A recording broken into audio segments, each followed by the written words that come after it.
Did you bring some fish? That is quite logical, Captain.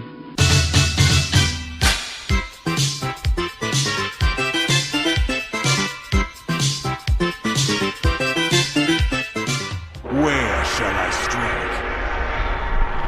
Test your might. Test your might. Get it out! Get it out! Test your might. Test your might.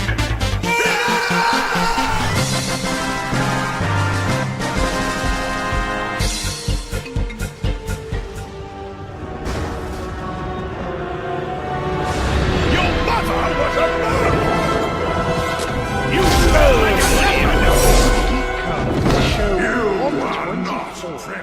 It's a show many weeks in the making because it's unfortunately been delayed due to various world. I didn't mean that. I meant real life issues, world life issues as well, I suppose. I want to say a quick thank you to everyone who sent their support and their condolences on Twitter because last week's show was cancelled due to a bereavement, but it was in fact my partner's family who unfortunately lost a family member. It wasn't myself or Robbie. So thank you to everybody for your understanding and your kind words on Twitter. And with that, I have to introduce the wonderful Robbie Glow. Hello. Hello. We're back. It's been several weeks. How have you been? Oh, well, if there wasn't a real life issue going on, it was some form of health issue as such. So, Yes. you know, we've got there eventually, right? We have. Yeah. We've been tanking the world, the real life boss. The real life world boss. Yes. Oh, dearie me. How have you been? How's your weeks been? I've been good. They've been good. And we actually haven't spoken to each other much outside of the show because various reasons that have prevented us recording the show have also prevented us getting much wowage done. Yeah, but when we have done, it's been productive in different ways because I now have my KulTiran human unlocked. Indeed. My chunky yet funky Shaman boy. Yes, because we can't get skinny ones. Yeah, I know. I was a little bit disappointed What's up with that? I don't know, but I was looking forward to having a lanky boy. Yes, but how about WoW? Yes, well, I've been gearing up an alt. My warlock is now at 373. 374. Doggo lock. Yes, he's been sort of trying to put his paws into the Mythic Plus game. Oh, very nice. He got his first keystone this week, so we'll have to see if we can get that done at some point before the reset. But what else have I done in WoW? Raid stuff. Yeah, so because various events meant that there actually weren't very many people about because it was patch day and people were having issues. So we managed to claw together a group of 10, but interestingly enough, because Raven and myself our eye levels are quite decent, as in over 390, I think, we managed to 2 heal it. Oh, wow. Which was pretty awesome because it meant we could have an extra spot for a Death Knight that could swap in so we could have a third tank for some of the bosses. So what you're saying is I'm now surplus to requirements?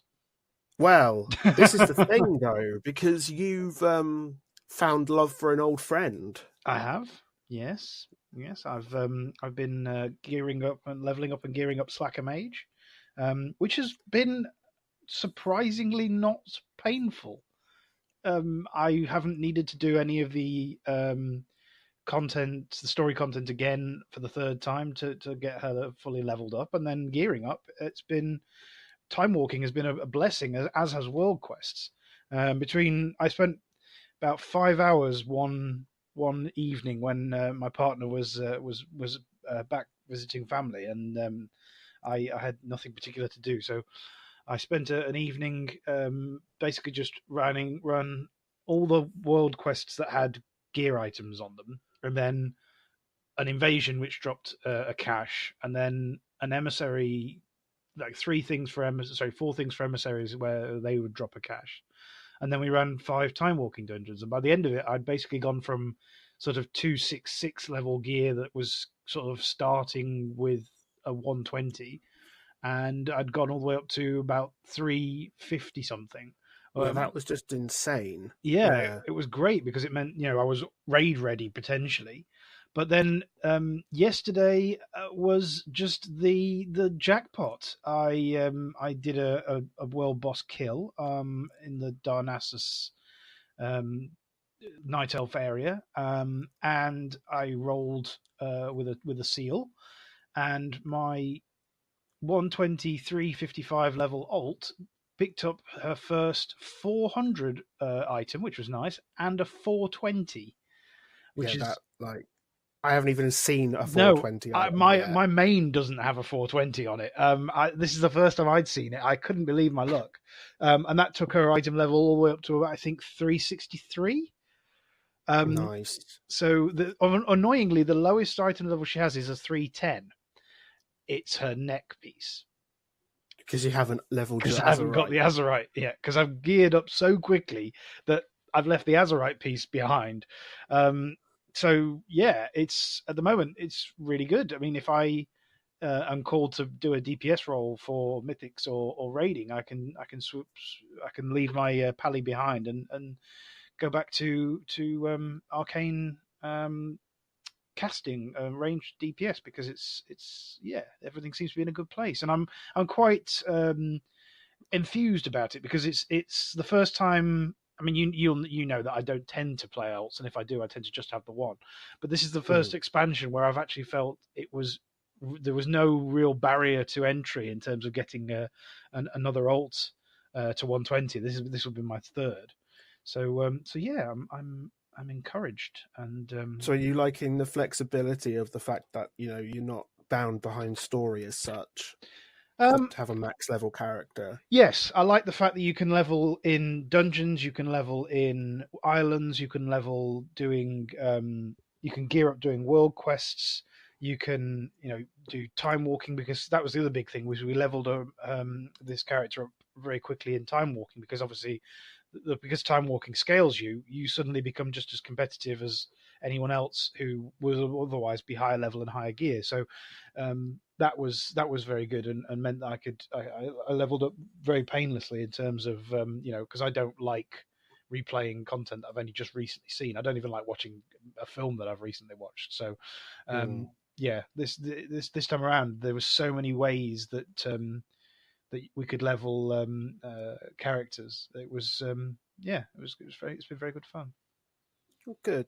One thing I was going to say was, do you now feel that you have that you have to pick quote unquote main again? Because now obviously you'd gotten a different character to 121st, and then you swapped, and then that became your main. Are we having the same again, or are you sort of having them both at the same sort of point? I think they're going to both be at the same sort of point because they're effectively filling different roles. Like my paladin is now going to probably just be purely healer / tank because that's what I enjoy playing on that character, and also I have a suspicion I'm going to be much better at doing DPS as range DPS, because that's what I've played ever since I started playing WoW. I'm not a huge fan of melee DPS. I mean, when I was previously playing this character in Legion, I was usually topping the meters, so it's a good indication that I'm going to have better DPS output with the character I'm familiar with than trying to sort of muddle my way through my paladin. Are you looking forward to potentially raiding though with your mage now? Yeah, I am. I mean, I'm having seen how sometimes painful it can be with for us when all three of us are healing. I don't know what the new the Desalor, what's the new raid called? Oh god, Battle for Desaralor. Desaralor, that's it. It's bod. I remember bod. Okay. Yeah, I don't know if the bod fights are less Healy intensive, but I remember the ones from the first Uldir raid were some of them were really quite challenging. So I don't know whether or not we'll find a different healer, or if you guys think you can manage it with just the two. It was really odd because we started from the beginning because people are gearing, so it made sense. And the only one we really struggled with this time around again was that first one, and that was literally just because we got the configuration of our team wrong. Right. Like, we had the ability to have a third tank, so as soon as a third tank was sort of like, yep, I'll do this thing while you two do that thing, it was like, oh, okay, we'll just breeze through that now. Nice. I wonder if that's not an alternative option, but I wonder if that helps having a third person in the 10 who can self heal and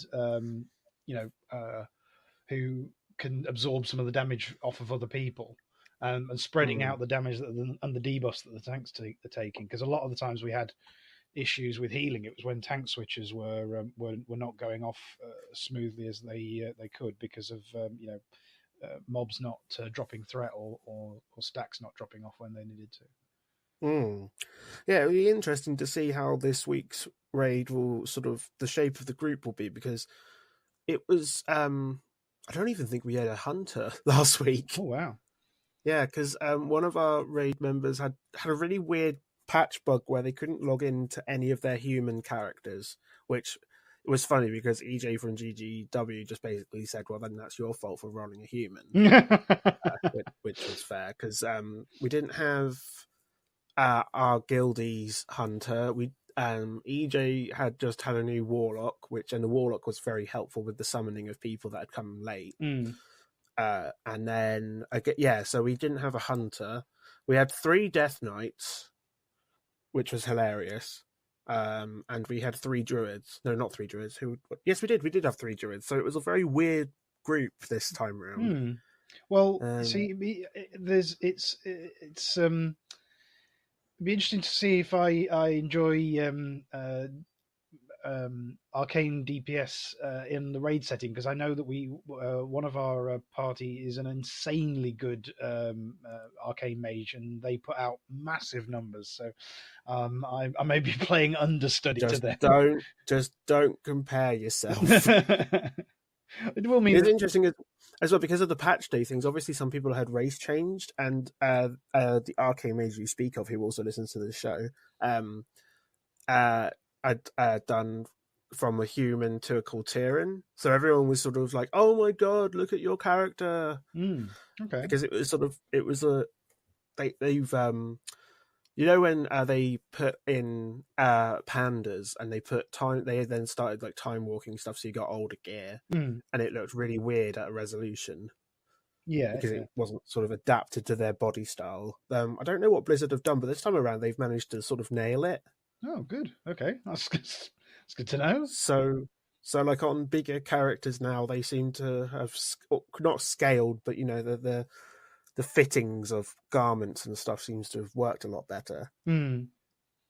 Yeah, so that's good to see that they're not suffering the same things that problems they'd seen in previous patches. I know when we've been doing time walking, it's been funny because demon hunters can only be blood elves or night elf models, which means that when it's race changed a demon hunter into a human, because of the time walking thing, the human doesn't have the animations for the double jump and things like that. So yeah, the black morass is hilarious. Yes, now. Our demon hunter was just sort of robotically moving horizontally through the air because there was no animations for their various abilities. But it's really weird because they must consider the demon hunter night elf model a separate model to night elves now.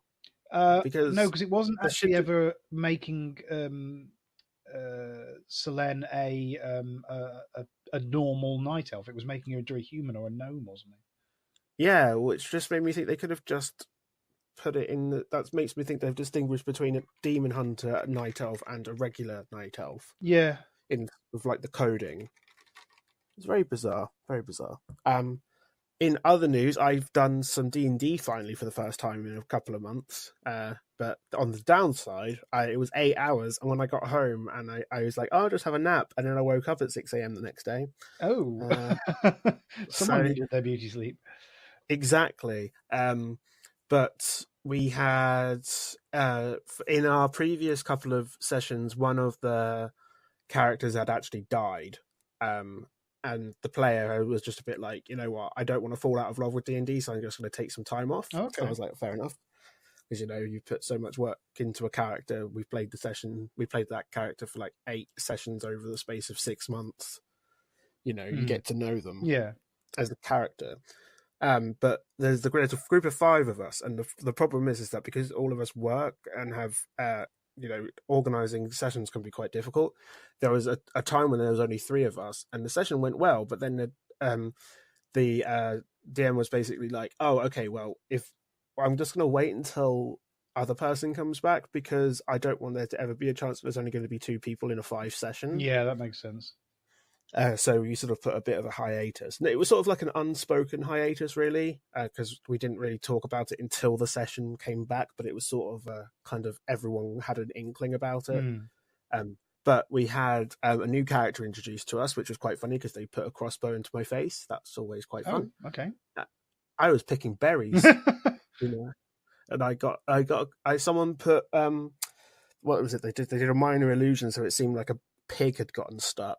So I was like, I'm going to go to help the pig. Wait a minute. This thing isn't real. So yeah, I had a friendly introduction. And we're a weird part of our campaign where we've done a bit of the main quest for the campaign as such. But we, in a surprise twist that no one saw coming, the person who sent us on this has refused to pay. Or kind of wiggled out of payment by saying along the lines of, "Oh, but when I said complete the mission, I meant the whole scheme." Oh, I see. That's and we're like, "Oh, that could take years," quote unquote. So, yeah, it got into a bit of a dilemma where towards the last half hour of our session, we were basically saying, "It's like, do you know what? Do you just want to sod this and go somewhere else?" And not so much that our DM was worried about that because it's in their sort of developed world. They've been DMing in for like 3 years with lots of other groups. All right. So it's all sort of interwoven together. So there is an option for us to actually leave, which is a very bizarre thing because I've never had that option in a D&D campaign before. Yeah, I mean, I suppose if your DM's like expecting it to be an open world kind of thing, then that's an option, I guess. But I tend to run campaigns that are a little more story focused, so I'd be a bit up the creek if that was. I mean, I wouldn't be surprised if there was like in the next session there's going to be some breadcrumbs given to us that says if you stay here we'll do this, and I'm like, we'll have to see how that works in our group dynamic of some people being a bit pissed off really. Their characters are a bit miffed really. It's like, well, we've just lost our friend who you apparently didn't care about, so why should we do stuff for you? Oh, yeah. Fair enough. But I see in the notes it says for your D&Ders, you've been betrayed. We have been betrayed. It's been a couple of weeks, so I won't go into like all of the various machinations. But we basically got through loads of fights, which was fun because I spent almost all of them on the ceiling. Oh God. And then our the most religious-y person in the group, who we realised wasn't playing a cleric, was playing a bard, but we didn't think anything of it. We found the Stone of Guldor, which is not to be confused with the Stone of Gondor, which is what we were all saying and annoying our GM. But we found the Stone of Guldor. And it was supposed to lead us to where massive amounts of treasure were buried. And we've been asked by various different groups to retrieve it for them. And and as part of that as well, my cleric resigned their affiliation with one of the guilds because they wanted to use necromancy, and he couldn't hold with that. But yes, so one of the party got the stone, and we told them to quickly head off and get it to somewhere safe while we fought the bad guys. Unfortunately, one of our party left, followed them, used their very high charisma score to persuade them to give them the stone, and then they're currently in the process of buggering off with it and selling it to the highest bidder. Oh. Yes. And the player behind this is feeling exceptionally smug with themselves, and we're feeling a bit sort of, oh, bollocks, because we did actually do it as a contested persuasion/deception versus insight roll, and the dice were forever in their favour and not ours. So yes, it's all gone a bit Pete Tongue, and I have no idea where this is going now, but it'll be interesting to see. Is that tomorrow? You're going back to that? I think, in theory, that will be happening tomorrow. Yes. So. Fun! Yeah. I look forward to seeing what happens then. We also did something else this week, but we're talking about it later. So I don't know if we should mention it now. No, let's talk about that later. Okay, well, I want to talk about something. Okay, what you It's want about doggos. Doggos, we like doggos. We like doggos. So there has been a study that reveals the wolf within your pet doggo. Which, when I read that headline, was like, duh. Well, yeah, I know, but bear with me on this. It says the sort of the sub headline is wolves lead and dogs follow, but both are equally capable of working with humans, according to research that adds a new twist in the tale of how one was domesticated from the other. So everybody knows that wolves and dogs, that story. Mm-hmm. Everyone knows that. But what's interesting is that during this study that was done this is amazing, at the Wolf Science Center in Vienna. Of course. Yeah, which I really want to go to now. It showed that dogs were more likely to follow human behavior, while wolves were equally able to cooperate with humans, but also managed to lead humans in tasks. So it seems that, like, in the process of domesticity, the sort of drive to sort of lead tasks has sort of been subdued. Right. Which I'm not sure is beneficial in thinking about it. Yeah, but that's a bit of a shame, because obviously dogs have better senses in some areas than we do. So, if it was tracking or finding shelter or hunting or whatever, you'd expect that having the doggo lead the human would be beneficial. Well, there's so it seems to be that unlike dogs in the study, wolves were willing to try their own tactics, rather than. So, for example, the one on the article says stealing ropes from trainers. So it's like there's a picture of the sort of task, and it's like the top picture is the dog being pointed at a thing and then attempting the thing. Right. While as the wolf has done something completely different and is doing the same as the human without being prompted. Oh, okay. So there's a picture of the scientist who's pulling on one end of a rope, and a picture with the wolf pulling the other end. Yeah. Having a while as the dog is sniffing at like everything, right, and being encouraged to look at the thing and then rewarded for such behavior. Okay. So the submissiveness is also, I guess it's easier if you want to sort of take lead in terms of putting in a certain task, saying, okay, I've got to encourage the dog to do this, but I know the dog will do it, rather than like, oh, I'm going to try my luck with this wolf, and it might do it, or it might, do its own thing and completely fuck off, or bite me or something, But it shows that while wolves tend to initiate behavior and take the lead, dogs are more likely to wait and see what the human does and then follow that behavior. So it's also sort of looking into how taming processes and selective breeding has happened over the years that have changed behaviors. Okay. But I just thought there's a wolf science center. That's pretty amazing. And I don't think we've ever really talked about sort of, research in animals before on this show. No, I don't think so. But this reminds me of a study I saw, which I was absolutely fascinated about. So they got wolves to, they showed a wolf that there was some cooked meat on a plate, and then they covered 3 plates with lids, like opaque lids, so you couldn't see through them. They shuffled the plates around without the dog being able to see them shuffling. Like, they held a screen up so the dog couldn't see it. And then they lowered the screen and they pointed at one of the containers that didn't have the meat in. And the wolf would almost every time go with its nose straight to the one with the meat in, because it could smell it. Didn't need to be able to see it, it could smell it. They did the same with dogs of various different breeds. And to a greater or lesser extent, the dogs would usually first go to the thing that the human was pointing at and ignore its nose. And only after the human revealed that there wasn't meat under the one it was pointing at did the dog go to the right one.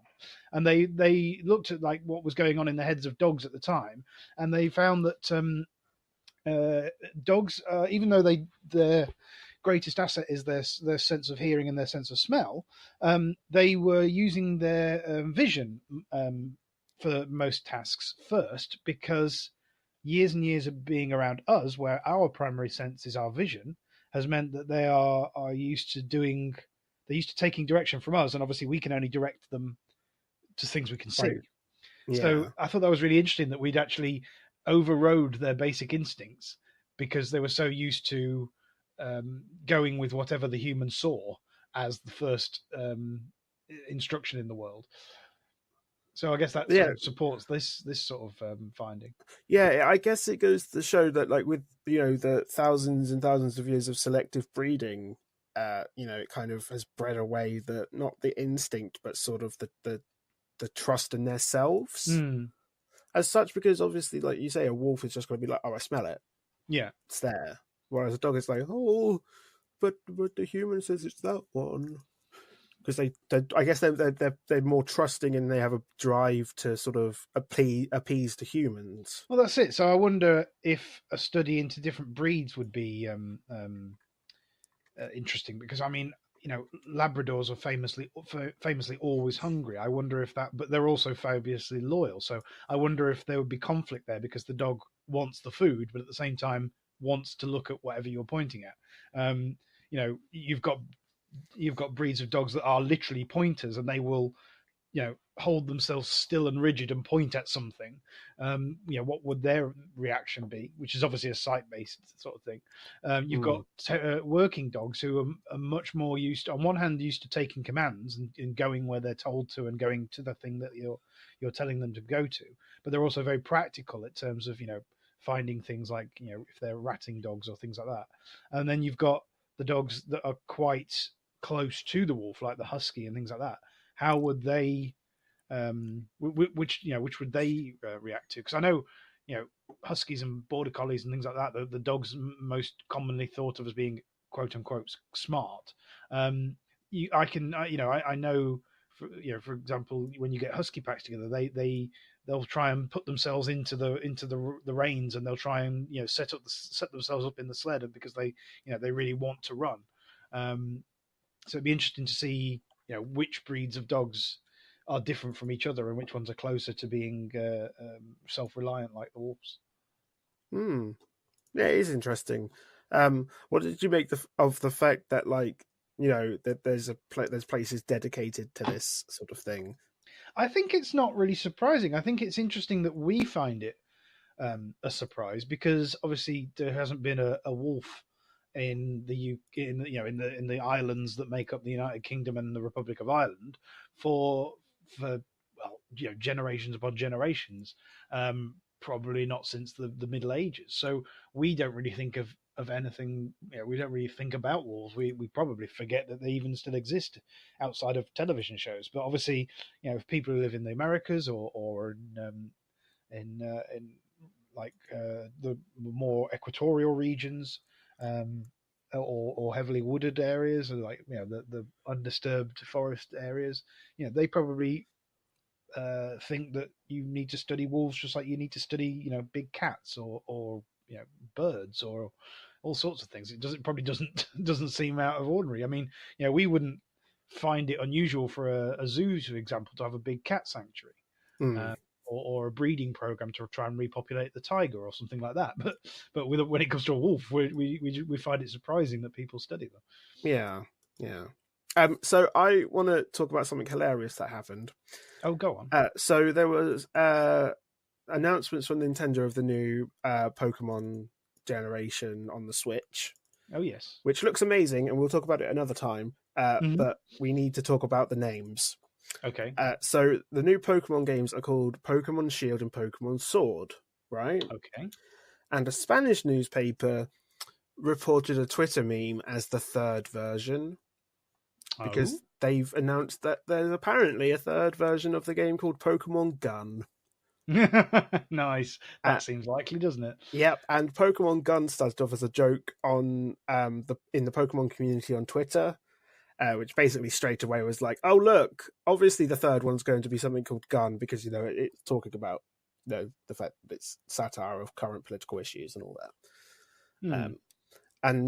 But someone who thought that this was a real thing and put it in a paper obviously didn't do the research properly to find out whether it was official. So I just thought that was quite funny, and that the fact that someone had photoshopped a version of the emblem to make it seem official as well on Twitter. Yeah, that's quite genuinely quite difficult to distinguish as to whether it would be real or not. Yeah, they've gone quite far into it because the sword and shield logos, like the shield text is shaped like an elongated shield diamond would be, and the sword logo is in italics with a slash through it. Yeah. And so the person who's photoshopped the logo for Pokemon Gun has put bullet holes in it, which yeah. is pretty dark given the current news stories I will have to say there were a few others, but my favourite one of the alternatives of the, what would you call the third version of this game was Pokemon Trebuchet. So Pokemon Ballista. Pokemon Bazooka or something else. But we'll talk about it another time. But just quickly, it's going to be set in a Scottish/English style region. So, yes, I'd heard about this. Yeah. So I'm kind of looking forward to how they do it. So basically, just imagine that the British Isles has just been turned upside down, and we start from the bottom, which is Scotland, and we're going up towards. Oh, I see what you mean by turned England. upside down. Yeah. I wasn't sure if that was a Brexit reference. No. Like the genuine shape of the logo is of Great Britain turned upside down with a bit of Pokemon imagery on it, and you can tell sort of where it is.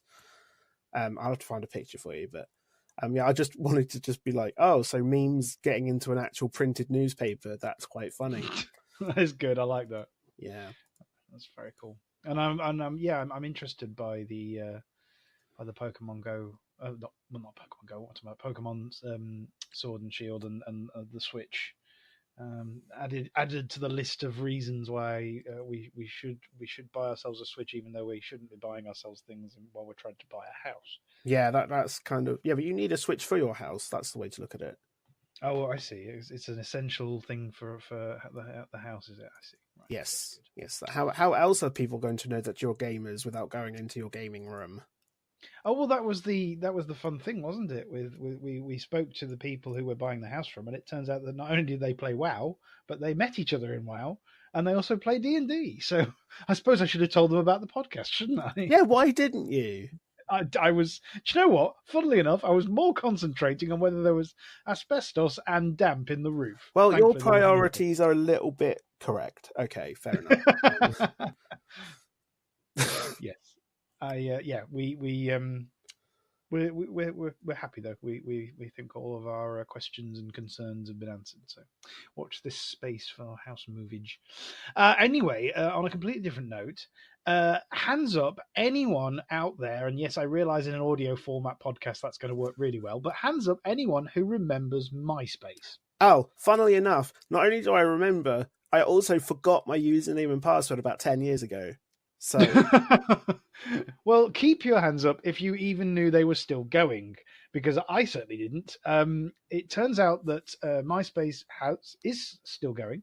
It has been trying to relaunch itself as a music sharing platform, and I don't think that's going to go too well, because it turns out they've now lost all the content of MySpace before 2016.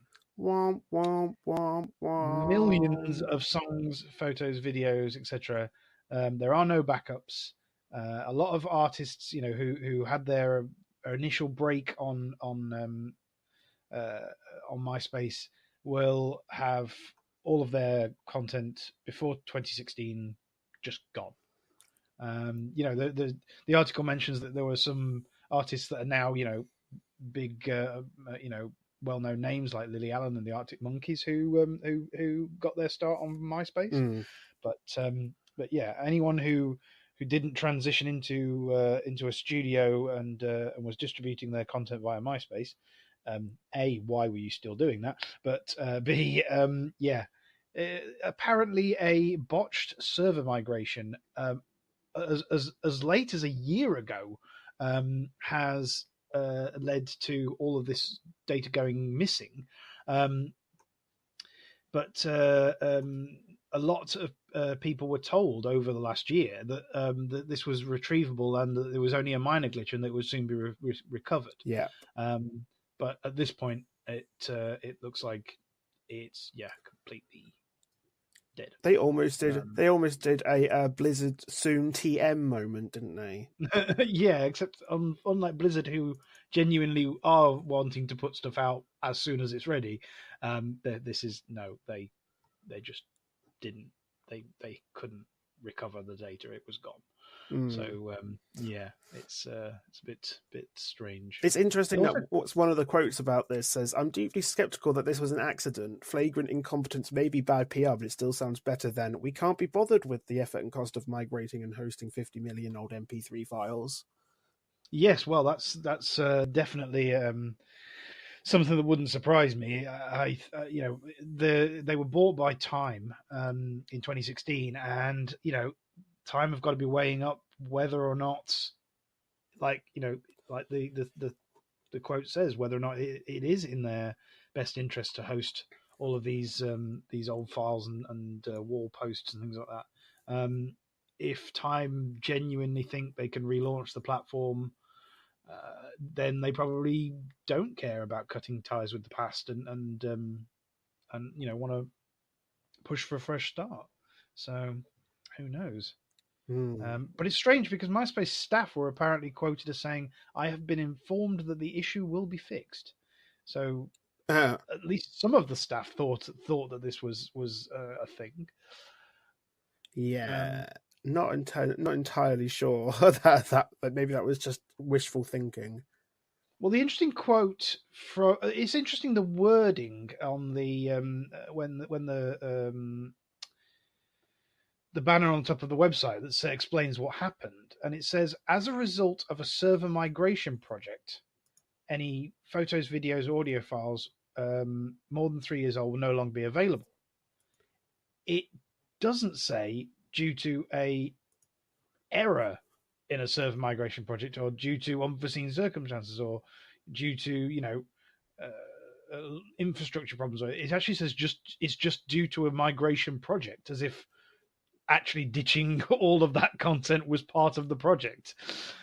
Which when it comes to saving costs of storage and assuming that they plan to, like many other businesses, migrate the service to a cloud solution, then having however many 6-10 years worth of content to host that probably no one's really going to use and are not going to have any use for is just going to be costly. And I can imagine Time saying, actually, we're not going to bother keeping this around. Interesting. So yes, always make sure that you've got your data backed up somewhere locally, as well as to social media platforms, because with the likes of Google Plus and GeoCities and what was the other one, Angel Fire or something? Oh God, yeah. A lot of people's early internet stuff has just vanished into the ether because there's no money to be made in keeping it around. Having said that, those of us who were using the internet in the early 90s were probably quite happy for all of that to disappear into the ether, because we were probably chatting a lot of nonsense. Yeah, I hope that live journal's next. Yep. So yes, that's that lesson, folks. If you, for whatever reason, had some connection to MySpace still in 2019, don't expect any of the old content to be there. Yes. So with that, we come to the end of the show for a certain degree of the listenership, because what is going to follow is a discussion about Captain Marvel, because unusually for Robbie and I, we've both seen a new film release at the same time before an episode, and we can actually talk about it. So we are going to go for a full-on spoilerific debrief of the film and what we thought of it. If you have seen the film, or you're not bothered about spoilers, or you don't care about hearing stuff that was more than was in the trailer or public release, then you can stick around. If not, well, then I have to tell you that you should probably tune out now. Go and listen to one of the many awesome podcasts over at the Voice of Geeks Network. There's fantastic shows over there, and if you want another half hour or so of content to keep you going, check out one of those at vognetwork.com. In the meantime, you can have your Geek cards stamped next week after you come back and tell us that you've seen the film. So that's your homework for this week. Those of you who have not seen Captain Marvel, we will have a brief pause for you to end the podcast, and then we will begin. So, if you're still listening, we're about to have a spoilerific chat about Captain Marvel and what we thought of it. So, I am going to invite Robbie Glow to kick us off. Yay! It was awesome. Oh my god! I thought you were just gonna. I thought you had no words and you were just gonna make noises about the rest. To be fair, there were some moments in the film where I was just making noises because I was laughing. No, I thoroughly enjoyed it. I thought that all the people that had basically slammed Brie Larson for taking this role, and whatever conversations we've had about the whole, I guess it's gender bending of superheroes, can just go away, because it was a pretty damn good effort, I have to say. Yeah, I thought it was. I have to agree with you. I thought it was absolutely fantastic. I thought the decision to set it in the 90s after the events, obviously, of the first Captain America film in the war period, but then before all the events of the Incredible Hulk and the first Iron Man and that sort of thing, was a stroke of genius. It meant they could backfill a lot of information and settings, and they could introduce a new hero without having to move on the Avengers narrative. I thoroughly enjoyed it. I thought it was really, really cool. I have to say, and I know we've talked about this before, I am genuinely confused as to what there was to find offensive in that. I know it's ridiculous. There isn't really any anti-male attitudes in it. I mean, someone has said to me the people are claiming that it's emasculating Nick Fury, but are you kidding me? He was a central part of that. Yeah. The only thing I can think of is that they don't like the fact he's going cuckoo over a cat. Oh yeah, because you've never ever seen straight men ever go, "Oh my god, animals!" ever, have you? No, definitely we don't. No, fuck off! Stop with your precious masculinity and just grow up. I mean, there wasn't even anything that was overtly feminine. I mean, the character was portrayed as a strong person who, in the face of adversity would get up and dust themselves off and keep going. But she's a superhero. She's also like a trained soldier, and yeah, there's that sort of thing going with it too. This is going to sound really weird, but I thought I paid attention, but was it ever actually distinguished what year it was meant to be on quote unquote Earth? No, I think the only sort of clues you got were things like there was visuals of it. Also more the audio, to be honest. I mean, all of the technology you saw was 1990s. There was still things like Blockbuster Video, which is a good giveaway that's not there. There was pages. But there was also it was the music. Yeah, it was the music that. Yeah, there was pages for a start, which is definitely outdated. But it was the music. I mean, she, at one point she's wearing a Nine Inch Nails t-shirt. Like the music score in this film alone was pretty damn amazing. Oh yeah, I mean, my fiance said she has to get the soundtrack because it's basically all the songs that she listened to as a kid. I mean, it's not quite the ones I listened to as a kid, but I was more into the heavier stuff. But there's lots of grunge. There's lots of 90s ska pop. There was a lot. Yeah, and even some like pop ballads are playing at times. The use of diegetic and non-diegetic music was really clever as well. There was often scenes where a song would start. that was clearly not coming from anywhere. It was just the audience could hear it, and it was to set the tone. And then someone would enter a room, and it'd turn out to be playing on a jukebox or something. I thought that was very clever and very well done. Or they just walk across and just press stop. Things like that. Now I don't know where you like which I cinema franchise you saw your where you went. Was it Odeon? I saw it at Cineworld. Oh, okay, because I saw it at View, and there was this sort of View inspired "Where's Wally" at the beginning. Like there wasn't so much. Like it was basically View had a promotion going on where before they started showing the film, they basically said they had a Find Goose. Oh right, it was an old school Where's Wally sort of inspired piece, and it was like, can you find Goose and what's in his mouth, right? And I'm not going to spoil what it was because it's part of an ongoing thing, so it's not fair to spoil that. Right. You can go find out yourself.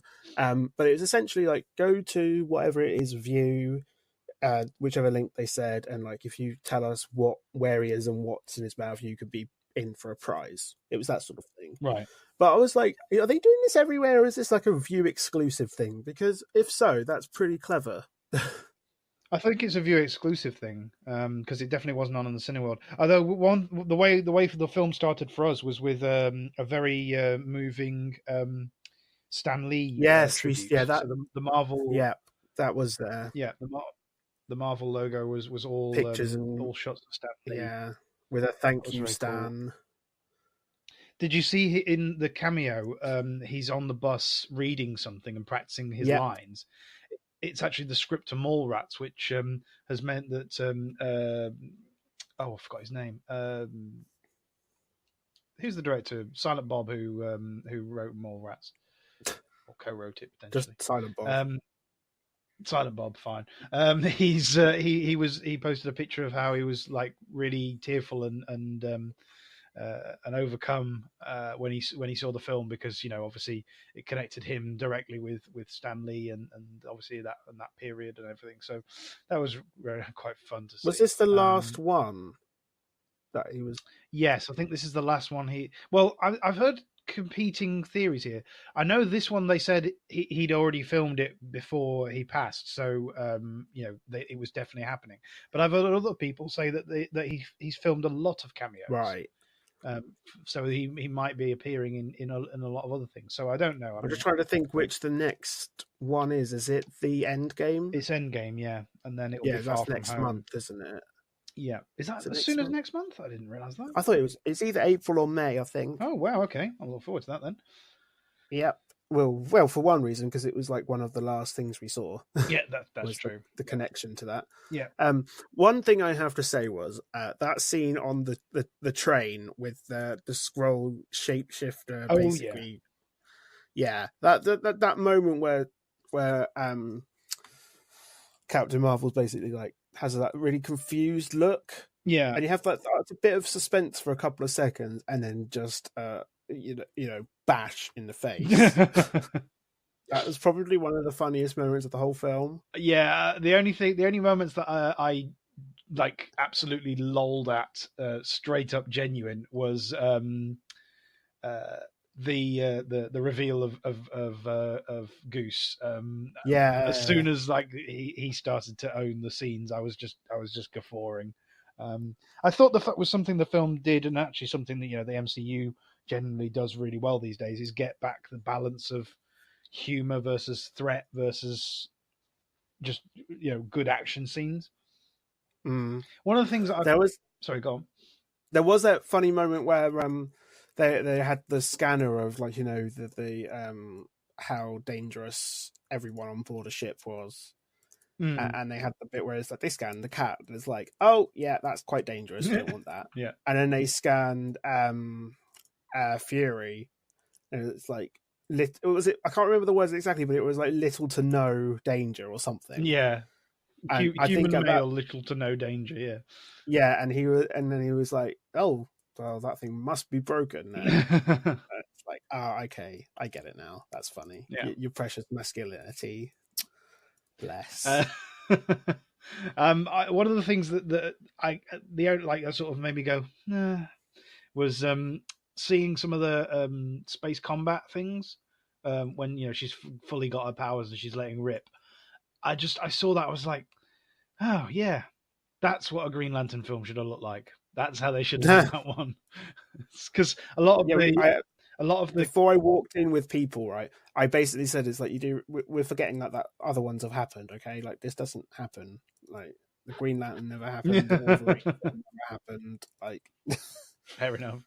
Well, interestingly, the writer, or the writing team, I should say, that did Captain Marvel, or certain runs of Captain Marvel, the Nova Corps, that sort of thing, Thanos, all those, were actually the same people who were writing the space-based stuff for DC. So that's why Thanos and Darkseid look very similar, and why the Nova Corps looks a lot like the Green Lantern Corps, and that sort of ideas around space police and things. So it's not surprising that watching it made me think a bit of Green Lantern, what could have been. But there you go.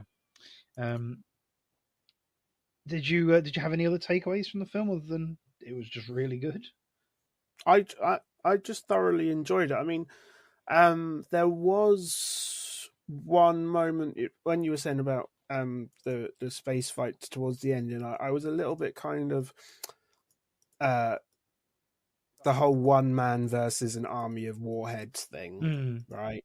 I was a little bit kind of like, oh, okay, we're going to have to go for this. But then I was like, well, that's just a superhero trope. That's my own problem. Yeah, I mean, I think it was odd because the Marvel Cinematic Universe has shown us up until now the two most powerful heroes out there, if you don't count the Hulk, because obviously, although he's nearly unkillable, he's limited to ground-based offense. Is Iron Man and Doctor Strange. And with Doctor Strange, we haven't really seen him. We've seen him do fantastical things, but nothing on a very large scale.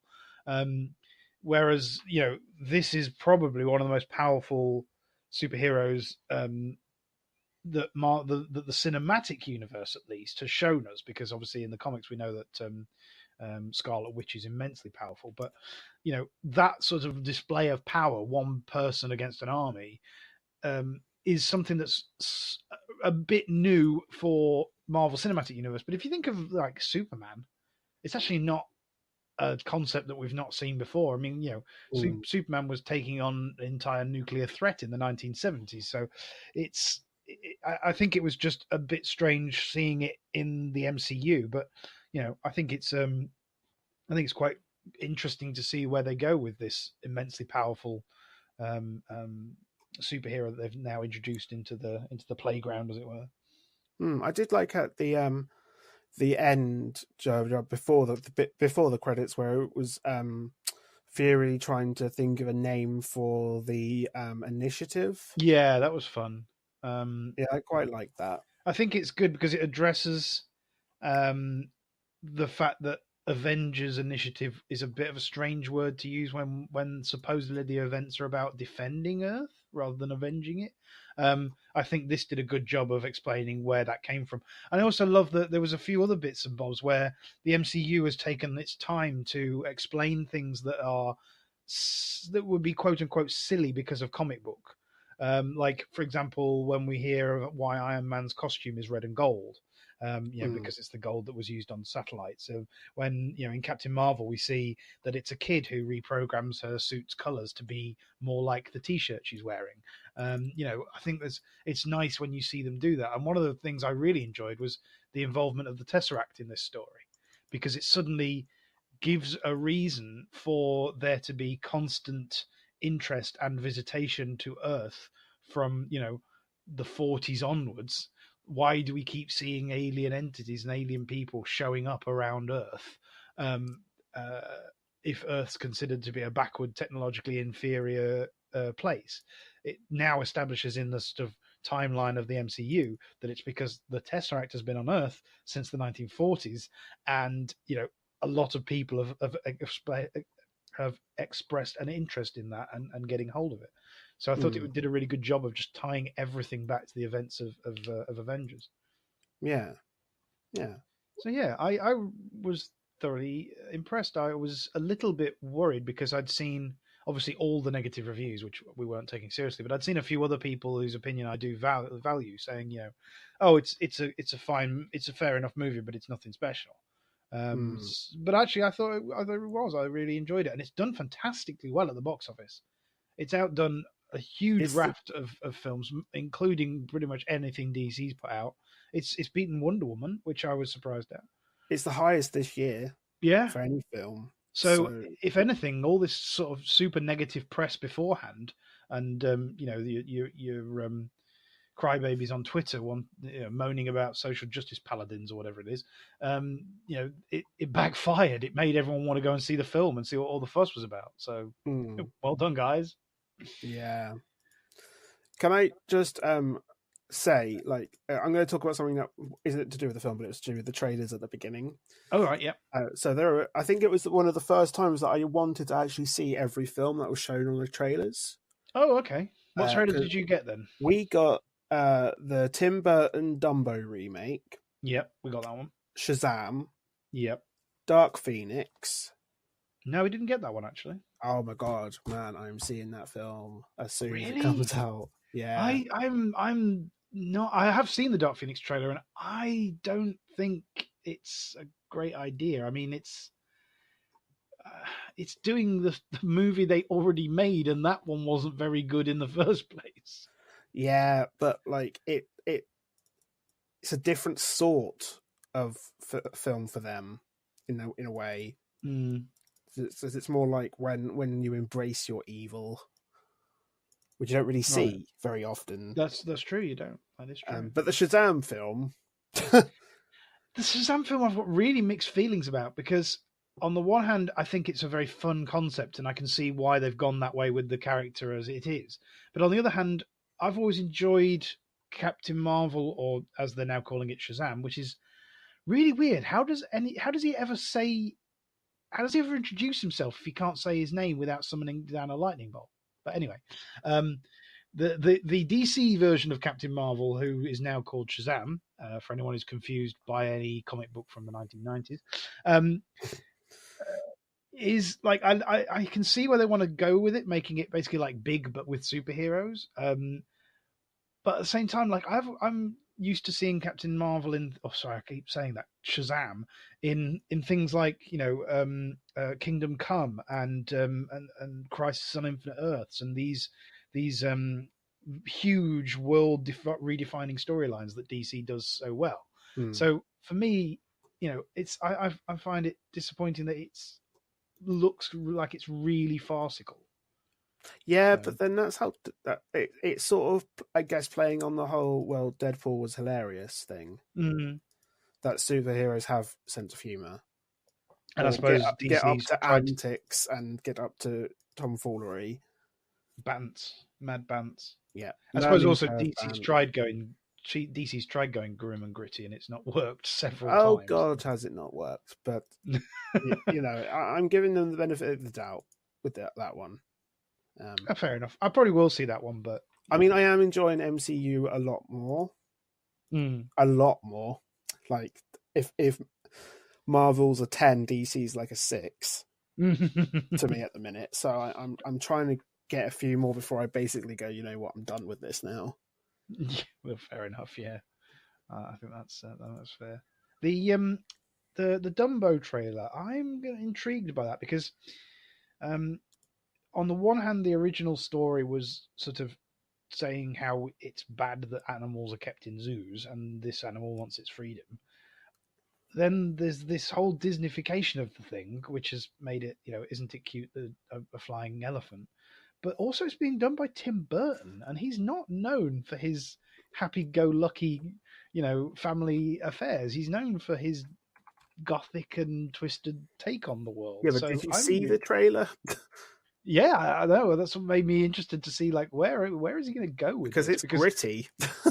It is, but that's like, they're going to be presenting the trailer as the most family-friendly, come and take the kids. Oh God, to yeah, and then they're going to scare the shit out of them. So how dark is it going to be? I mean, it does have a good cast in it. It does, yeah. I mean, there's Colin Farrell, Michael Keaton, Danny DeVito, and Eva Green in it. Well, I mean, you put Tim Burton's name on anything, and he can pull in stars. So Yeah, I'm gonna go see it at some point, I think. Yeah. well, fair enough. Well, good listeners, those of you who have stuck with us through the spoilerific debrief, what did you make of Captain Marvel? Did you like it? Did you find it disappointing? Did you believe the bad press that you saw before the film? Let us know on the Twitters. Let us know also if any of the films that we've mentioned that are coming up soon are floating your boat, getting you excited. What do you think of Dark Phoenix or the new Dumbo? You can get in touch with us at TGC Show on Twitter. Is the easiest way to get yourself in the inbox, as it were. Get your thoughts read out on the show. Robbie, You can find me at Robbie_glow on Twitter. Oh, there you go. It was you were ahead. I know. Speaking of the show, if you want to see our show notes, such as they are, and follow the links to the articles we've been talking about, you can go to thegeekcard.podbean.com, and you can find us there. You can find us not live every Thursday. Every Thursday we actually put out a show over at allthews.vognetwork.com/the-geek-card. Join us on Wednesday nights in the EU realms for Alliance side casual raiding. We're having lots of fun with it, as you heard. That's Wednesday evenings, 8:30 UK time, and you can join us on the Girls Gone WoW Discord channel. You can get details from allthews.girlsgonewow.net/Discord. So do join us there. And finally, for our loyal friends who have done their geeky duty and gone and seen Captain Marvel this week, we will there we are. Just hand over the cards. Ink up the stamp. Fantastic. All good. And so all that remains for us to say is bye. Bye. You've been listening to The Geek Card with your hosts, Razerbug and Robbie Glow. You can find The Geek Card wherever fine podcasts are found and on the web at thegeekcard.podbean.com. The Geek Card is a proud member of the Voice of Geeks network, where you can find other amazing podcasts like Orange Lounge Radio, Starboard Power Coupling, and Girls Gone WoW. Find out more at www.vognetwork.com.